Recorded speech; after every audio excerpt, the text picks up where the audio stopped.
Bonjour, bienvenue, mon nom est Ibrahima Touré, je suis consultant en informatique chez Fujitsu. Dans cette vidéo, s'inscrivant dans le cadre de nos séries de vidéos sur la technologie WPF de Microsoft, nous allons présenter la leçon intitulée Ressources et intégration dans le chapitre Contrôle utilisateur. C'est-à-dire que contrairement dans cette vidéo, nous allons essayer d'intégrer un ensemble de fichiers de ressources que nous avons placés dans notre projet ici, c'est-à-dire notre librairie de classe, à notre fichier générique.xaml que nous avons ici à ce niveau et qui représente le point d'entrée de toutes les ressources se trouvant dans notre projet ici.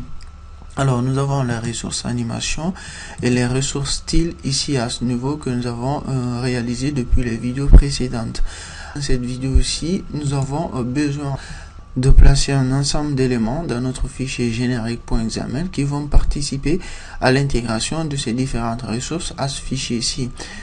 Dans notre ressource style, nous avons placé un certain nombre de styles et styles ici qui correspondent à différentes vues que nous avons dans notre fichier générique.xaml.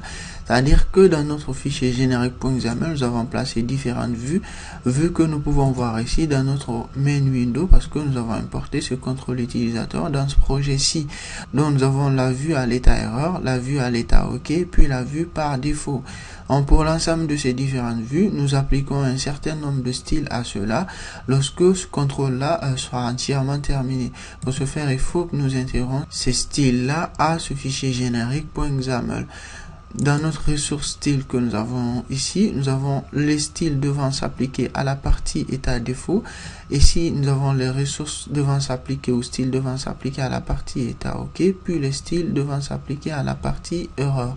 Là, nous avons les ressources animation, donc dont nous pouvons voir ici dans la partie XAML. Et là aussi, nous avons des animations devant s'appliquer aux différentes vues que nous avons dans notre contrôle utilisateur en termes de template.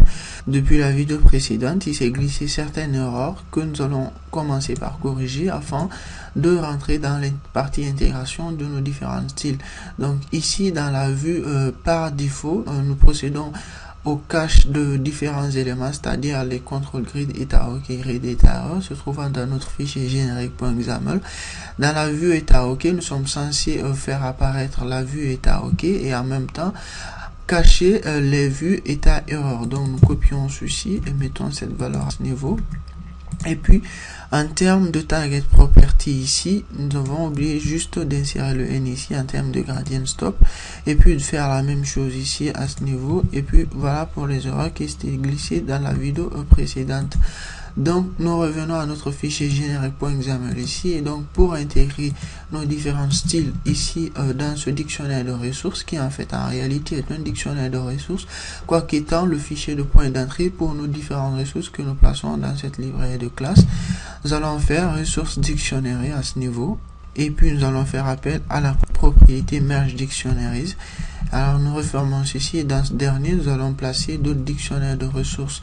Nous savons que notre ressource style ici se trouve placée dans un dictionnaire de ressources. Alors en termes de propriété source post dernier, donc pour lequel nous devons spécifier notre fichier ressource style ici, nous allons localiser cet élément dans la solution et puis nous allons copier le nom de ce dernier. Mais à ce niveau, il se trouve que nous ne pouvons pas simplement placer le nom de ce dernier en termes de source. Parce que tout simplement, c'est-à-dire notre librairie de classe ici, va être compilée en tant que DLL et puis pour être intégré dans d'autres projets qui vont être utilisateurs de ce projet-ci.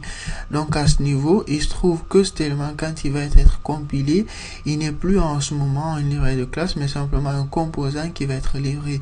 Pour ce faire, la syntaxe à utiliser à ce niveau est de mettre un slash ici et puis de commencer par préciser le nom de l'espace de nom que nous avons ici, c'est-à-dire l'espace de notre projet-ci que nous collons ici, puis nous faisons point virgule et puis nous allons préciser l'élément component.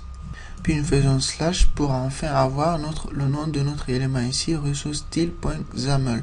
Donc nous reprenons la même chose ici, donc nous faisons appel à ressource dictionary, et en termes de source ici à ce niveau, donc nous pouvons refermer ceci et puis aller localiser cela dans la solution afin de copier le nom de cette ressource ici qui est notre ressource animation, et puis finalement dans la partie ressources nous collons le nom de ce dernier et puis revenons un peu en avant afin de mettre un slash ici à ce niveau et de préciser le nom de l'espace de nom que nous avons ici, contrôle parcours de ce projet-ci, c'est-à-dire nom de librairie de classe, et puis par la suite de mettre un point virgule et de préciser l'élément component, puis on slash, et puis finalement nous avons le chemin de notre élément, et c'est ainsi de cette façon que nous intégrons une ressource quoi que se trouvant dans ce projet librairie de classe au fichier générique.xaml. Alors pour la suite, il va nous être plus facile de pouvoir intégrer alors l'ensemble des styles que nous avons dans notre fichier ou dans notre ressource de dictionnaire ici. Faire, nous allons commencer par les styles que nous avons dans la partie défaut. Donc nous avons fond défaut bouton ici, ou alors allons partir dans la partie erreur. Donc nous allons copier les fonds erreur bouton ici, et puis nous allons copier la partie fond erreur rectangle. Donc nous copions ces deux éléments, venons dans notre partie générique.xaml ici, et puis nous avons l'état erreur en premier lieu. Donc dans la partie rectangle ici, nous allons enlever ce fil ici aux couleurs de remplissage, et puis nous allons mettre style. Nous allons faire appel à l'extension static ressources parce que nous avons nos styles qui sont placés en tant que ressources statiques dans la partie ressources dictionnaire ici. En termes de clé de ressources, nous allons faire CTRL-SHIFT-V afin de coller le premier élément, et puis dans notre bouton ici, nous allons faire en termes de style pour ce dernier aussi la même chose, donc extension de type static ressources, et en termes de clé de ressources, nous allons faire CTRL-SHIFT-V afin de mettre fond erreur bouton. Puis nous allons réduire cette vue, et puis nous allons dénouer la partie apparence état OK ou vue état OK, puis nous allons venir dans notre ressource style ici, nous sommes dans la partie style état OK, donc nous allons dénouer, nous allons copier là, faire fond OK bouton, et puis nous copions ceci, fond OK rectangle.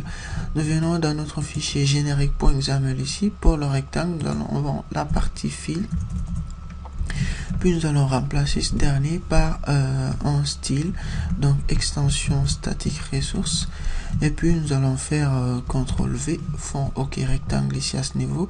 Pour le bouton nous faisons la même chose, nous enlevons le background qui se trouve ici à ce niveau, et puis nous allons mettre style,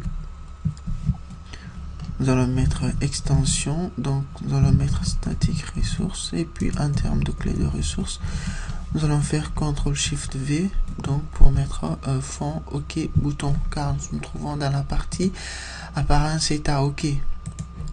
Donc nous pouvons revenir dans la partie grille d'état erreur pour nous assurer que nous n'avons pas laissé le background ici. Nous l'avons laissé, nous enlevons ce background ici à ce niveau.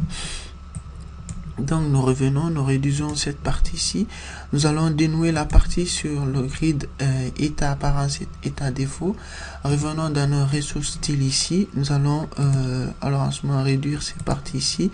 Et puis dans la partie état défaut que nous avons là, donc nous copions cette valeur, CTRL-C, fond défaut bouton, et puis nous revenons ici, fond défaut rectangle, nous copions cette valeur aussi, venons dans notre fichier générique.xaml pour le rectangle que nous avons ici.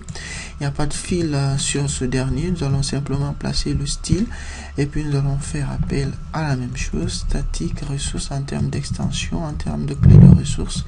Nous copions la valeur et fond erreur rectangle, ou plutôt fond défaut rectangle, et pour le bouton que nous avons ici, sur ce dernier, il se trouve qu'il n'est pas appliqué un certain background, donc nous n'avons pas besoin d'appliquer un certain background sur ce dernier.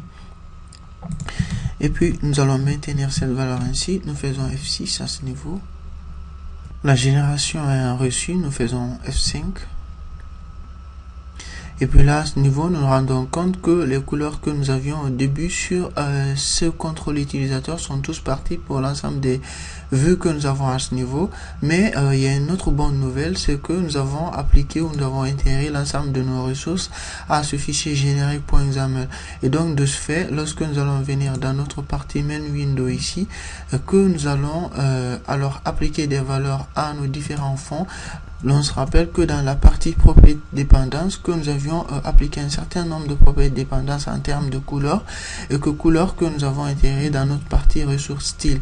Donc lorsque nous allons faire les parties couleurs état erreur ici, et que nous allons donner une certaine couleur, par exemple à ce dernier qui est red, ce que nous allons voir tout simplement que la couleur red va se placer ici à ce niveau. Alors pour la couleur état ok, nous allons mettre la valeur de cette dernière à green. Et puis pour la partie couleur par défaut, nous pouvons mettre par exemple couleur par défaut, nous allons mettre par exemple la valeur de gris à ce niveau. Donc nous avons le gris qui sort ici.